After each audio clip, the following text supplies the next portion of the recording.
Bir də salamlar olsun.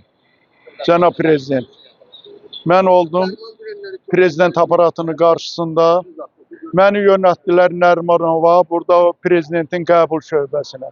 Çox təəssüflər olsun ki, sizin dediyiniz kimi heç bir iş həll olunmur. Məni yönəltdilər bir xanımın yanına, adın soruşuram mı, kimsiniz, nəçisiniz? Məni kim qəbul deyir, neyirsən adını? Qəbul yoxdur, ayrı vaxtı gəlin.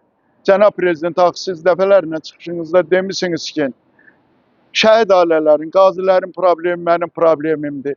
Nətər olur, administrasiyasıdır, nədir? Burada işləyən adamlar bir belə dövlətdən maaş alır, bir belə burada adam işləyir, vətəndaş adını demir.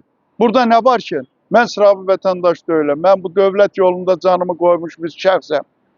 Çox təəssüflər olsun ki, müəyyən məmurların prezident aparatına da təsiri var. Oradan təsir eləyiblər, bizi burada qəbul eləmirlər. Mən xahiş edirəm, məni qəbul eləyin. Demirsən siqnal verin, verirəm. Mənim bura gəlməkdə məqsədim heç zat istəmirəm. Burada belə bir söz deyirlər. Nə vaxtı nazirin kefi istəsə, ayda bir dəfə istədiyi gün qəbul. Və saxib mən vətəndaşam, ayağım yox, gözüm yox. Bir belə yolu gəlmişəm, cənab prezident. Bu nətər olur? Bu nətər olur? Sizin dediyiniz hara? Bunların elədiyi hara? Burada bir belə hamısı bığı burma adamları saxlayırsınız. Gələni yox, səs-küsal. Ha bax, kimin kef istəsə onu da qəbul eləyin. Və mən xahiş edirəm, məni qəbul eləyin.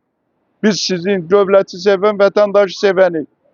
Bu söhbətə son qoy, cənab prezident, yerlərdə vəziyyət pisdir, baxım yoxdur. Mən özüm Qarabağ əllərinə Qalq İctimai Birliyinin sədriyəm, Sabunçu rayon şöbəsi üzrə.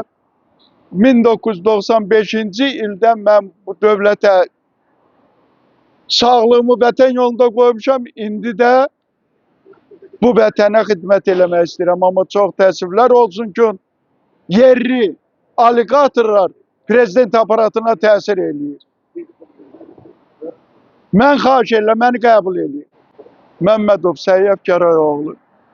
Bir gözü, bir qılçası olmayan bir kör kişi. Amma ürəyim bütövdür. Məni prezident qəbul eləsin. Mərdi qova-qova bu məmurlar namərd eləməsin.